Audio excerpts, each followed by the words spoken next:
One day, Karl Franz was out taking his pet hammer Galmaraz for walkies in the nearby Reichland woods, enjoying the sights, sounds and smells of the woodland, until suddenly something caught Karl's eye up ahead in the leaves. As Karl leaned in to get a closer look, he discovered a book about a man long gone who once conquered the world. As Karl browsed through it, he couldn't believe what he read. By the comet. The strategy. Yes. The power. Yes, now. Karl decided he must incorporate these ideas into his armies. I see no other option. And thus, Gengkis Khan was born. In this campaign, we're going to use nothing but cavalry and incorporate some Mongol tactics and strategies along the way. So let's go. The first order of business then is to get rid of all the infantry. If we're going full on Gengkis Khan Mongol style, we won't be needing no infantry. And that puts our army down just to Karl and some Reichsguard. So we definitely need to fall back into Altdorf for now and get the building that allows us to recruit cavalry so we can get on our way. Now, on the next turn, I was given a wizard hero, and I'm pretty sure that Gengkis Khan would have used wizards in his armies. So we're going to incorporate him into the army for now. As long as we put him on a horse, it's pretty much fine. Now, I'm going to upgrade Altdorf to make the stables so I can get all my cavalries, and also the armory and such to get the Empire Knights. But I start to recruit a few Pistoliers. That's the first cavalry we can get. But, oh scheisse, I've been attacked by the Empire Successionists. Or at least I'm going to be. They're mounting on my borders, and it's looking a little bleak already. So can we get out of this? That's the first question. Their armies are mostly crappy spearmen and crappy archers, so nothing too dangerous. For now, I've only got my Reichsguard and a couple of units of Pistoliers. I realize that the only way I can probably get out of this is if I can separate their armies, and that's only really going to come from an ambush. So I'm going to try and set up an ambush here and hope to Sigmar that it works. I'm also going to recruit an extra lord just for some extra manpower. And yeah, that's about all we can do. So is this going to be the end of Gengkis Khan right here? Let's see if the ambush gets him. Oh, no, it doesn't. No ambush, no good. Only 2 armies are attacking us, but it's still predicted a valiant defeat. We might be able to win this, to be honest, but there's a good chance we'll get beaten down so badly that the 3rd army will come and finish us off. So we're going to fall back, and luckily they just besiege us and don't pursue us any further. And by the grace of Sigmar, for some reason, one of their armies is not supporting in the siege. This one is kind of off to the left, and it's not supporting these other 2, and thus we can attack these other 2 with the garrison, with the help of the other lord, and it gets us a predicted Pyrrhic victory. And you know what? I'm going to take it.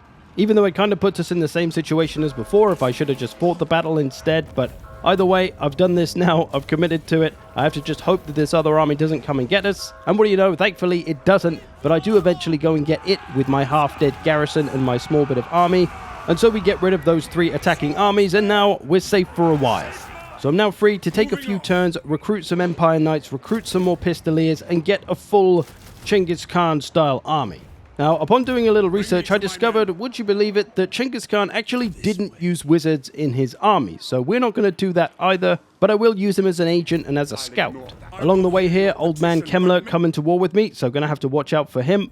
Now, my army is nearly complete here. We've nearly got a full stack of cavalry. So we're going to head towards our first enemy target and recruit the last few units. And apparently, Mongol armies were about 60% ranged units and then about 40% heavy lance cavalry. So that's the composition we're going to try and have as well. And of course, we're going to put Karl's skill points into the cavalry. Now, I'm going to skip through the taking of the Reichland from the Successionists because you've probably seen it a million times. Let's instead look at some of the battles and stupid tactics that I tried along the way.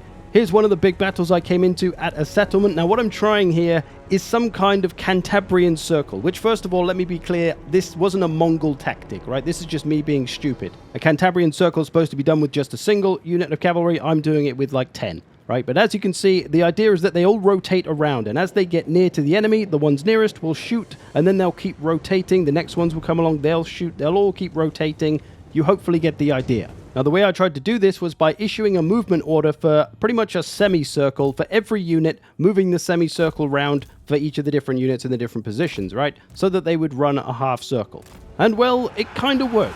It looks pretty damn cool. It's quite a spectacle, if nothing else. I can't say it was probably terribly effective, but I liked it. It looked cool, all right? I had a big circle of cavalry all blasting as they ran past, taking a little bit of damage. The idea of the Cantabrian Circle is supposed to be done with a single unit, and then all of the horses will be single file, and thus they'll be harder to hit with missiles, right? But when you're doing it with this many horses, we're probably still pretty easy to hit, so we're kind of, losing the point of the whole thing. But it looks cool, and as we all know, that's what's most important in war.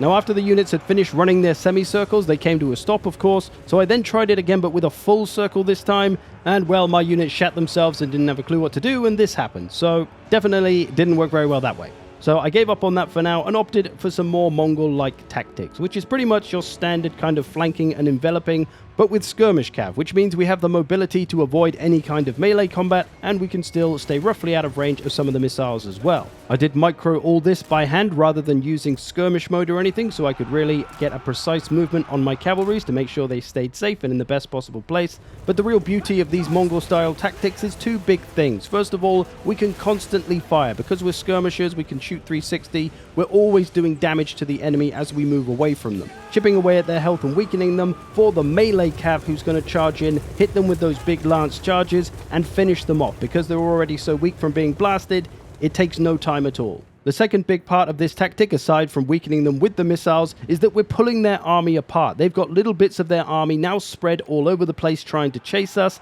and that just sets up our melee cav to absolutely obliterate and flank and envelop all of these remaining units that are pretty much half dead and one or two charges, and they're going to be routed and done for. So incredibly powerful cavalry tactics, which really made me feel like I was in control of the battle at every single moment, because I always had that mobility advantage.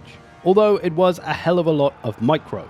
Along the way here in taking the Reichland, there's a lot of Heinrich Gemmler armies knocking around, so I'm very cautious of those. Along the way though in this period, I was also attacked by beastmen, so I had to go and deal with that, and I once again tried my weird Cantabrian Circle, but I came up with a better way to do it. This time instead, I selected all the units and used the Alt-Control left mouse button drag movement order, and then rotated the circle like a sixth every time and moved them back as needed, and they would keep rolling, keep moving, keep shooting, and it worked way better and was somewhat kind of viable. Gengkis Khan commands from the high ground up on the hill as the army approaches, waiting with the melee cav. And I kind of did the same thing as the other battle, where once my circle had fizzled out, I split them up into groups, tried to get my skirmish cav attacking from different angles and pulling the enemy army apart. Although this was definitely much harder against the beastmen, I think because they're a little bit quicker, they move a bit faster, they have some faster units, thus I had to micro much faster, which made it harder not to make so many mistakes. But with lots of micro, lots of blasting, and lots of charging, we were eventually able to wear down this beastmen army. But it was definitely harder than the other one because I don't think I wore them down with the skirmish cav enough or pulled them apart enough. So I needed to do that a bit more before sending in the melee cav, I think. Either way, Gengkis Khan was able to fend them off. Now, coming around to Helmgart here, sieges could be a bit of a problem for a Mongol army because, all horses aren't great at getting through walls. But in this case, I was able to auto-resolve. I lost a few units, but that set me up to get some new units, which were really going to change the power of my armies, the Outrider grenade launchers. And everybody knows that Gengkis Khan absolutely loved his grenade launchers. He never left home without his, so we're going to make good use of those. The first test being Eilhart, the last settlement in the Reichland area. We are going to auto-resolve this for a decisive victory, and we can notice the hundreds of kills on the grenade Outrider units, 300, 400, 300. They are going to be disgusting. Karl then decided to take on Old Man Kemmler before he came at us. We didn't see tons of his armies knocking around, only one big full stack, not sure where the other ones were. But Gengkis Khan rolled on Marienburg to take his first settlement off Heinrich. Hundreds of kills on the grenade launchers again, and again at Fort Bergfra, and again at Gisaro. And needless to say, at this point, and before I had the grenade launchers, I was finding auto-resolve very strong with a full cav army. Now, the Gisaro settlement that I actually took it to try and give it to Bretonia to make friends with them, but they actually hate me apparently because they were friends with the successionists, which is weird, but I couldn't give it to them anyway because they didn't have any linking provinces. So I moved on to take Castle Artois so they would have a linking province, but then I decided to sack this because it was worth a little bit of money and I could use it right now, to be honest. And I figured because I'd taken out the garrison, maybe Bretonia would go and take that for themselves anyway, and they'd move along and secure this whole side, and I could make friends with them and I wouldn't have to worry about it. Heinrich at this point was crapping himself, begging for peace. Of course, I did not give him it. He did sack Gisaro in frustration, but I plan to give that to the French anyway, so who cares?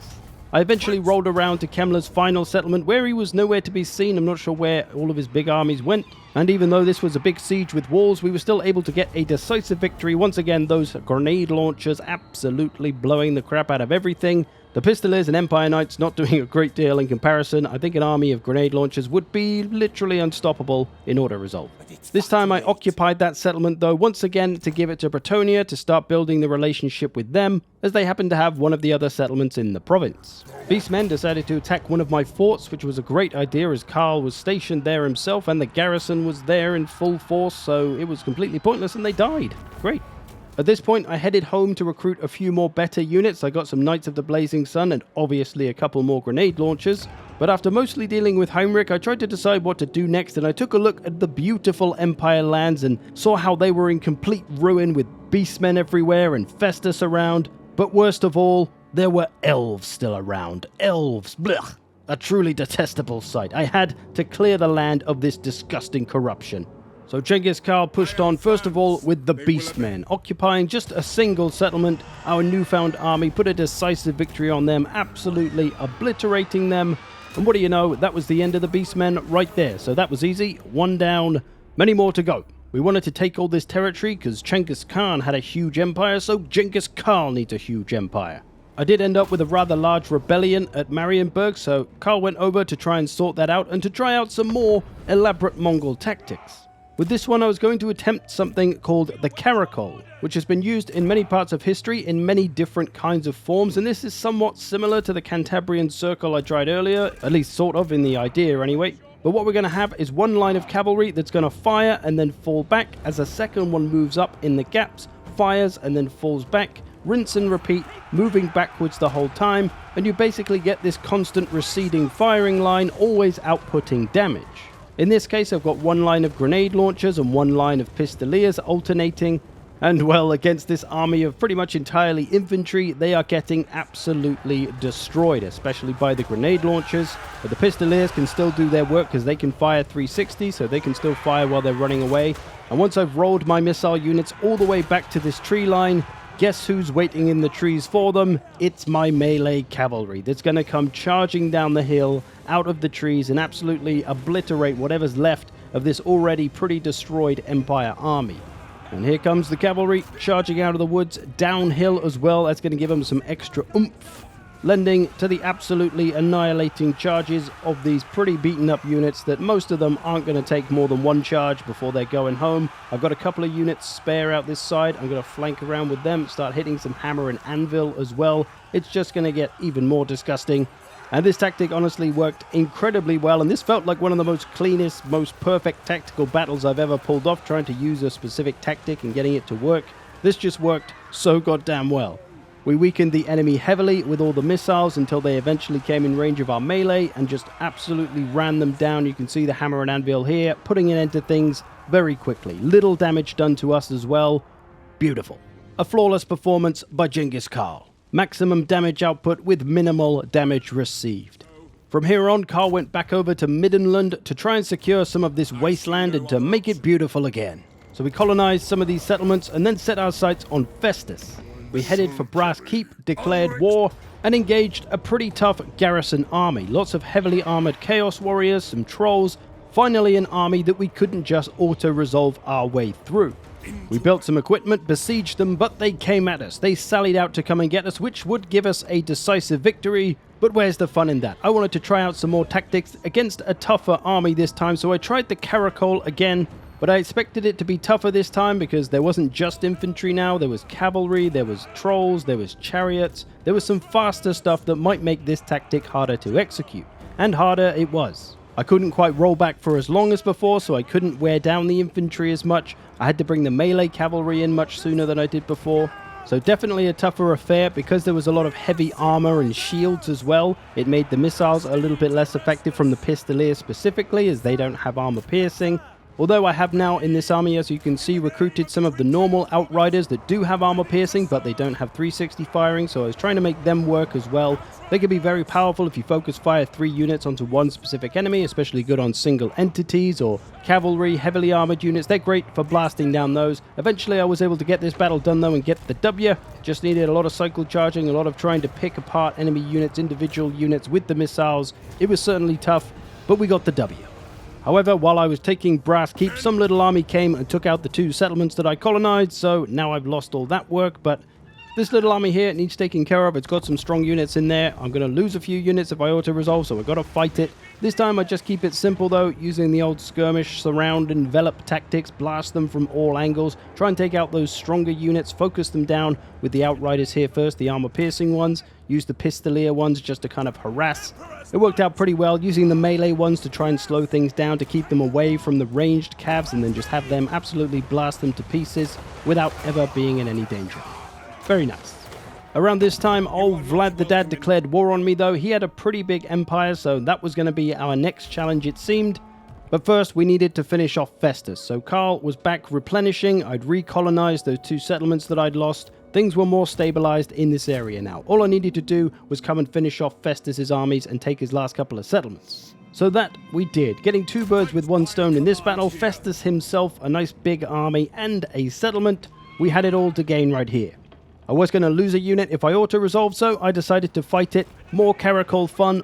Worked pretty well in this one because there was a lot of slow infantry, although there were some doggos that were causing me some problems, but still it worked pretty okay in this one, able to just blast things down. We spread the enemy army out really well in this one, so they were really divided. We were able to just pick apart every little unit here and there, no problems.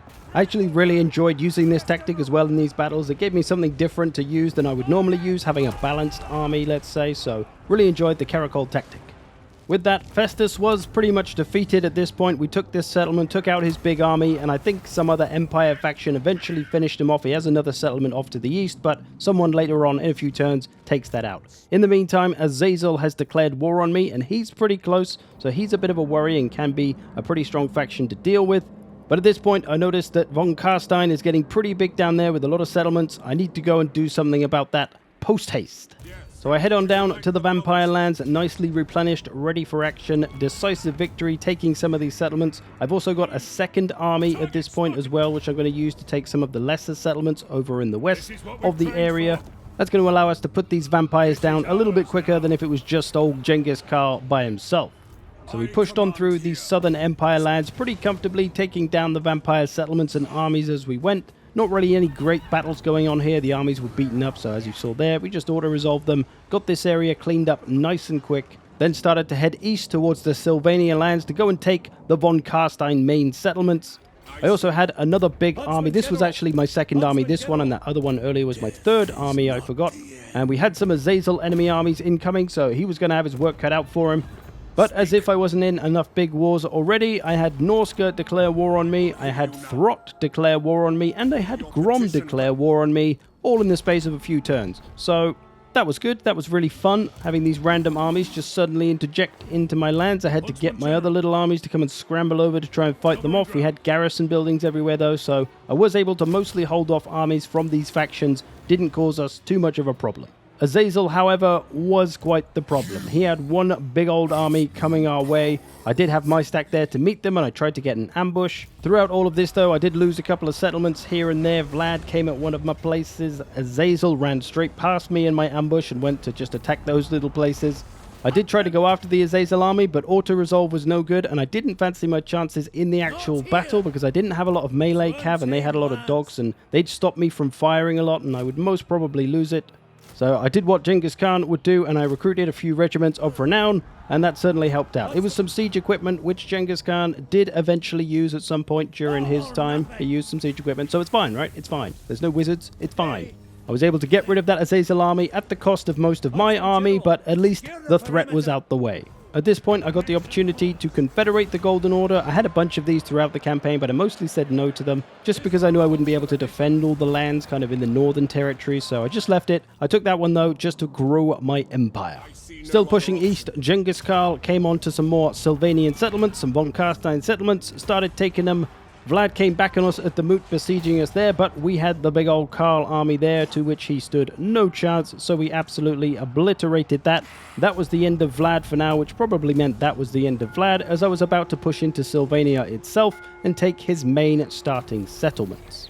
And that I did. I went extra big balls, as Gengis Khan would have done himself, attacking the settlement when Vlad was there with a full stack that he's now replenished, with a full garrison, and I'm still able to get the goddamn auto-resolve victory.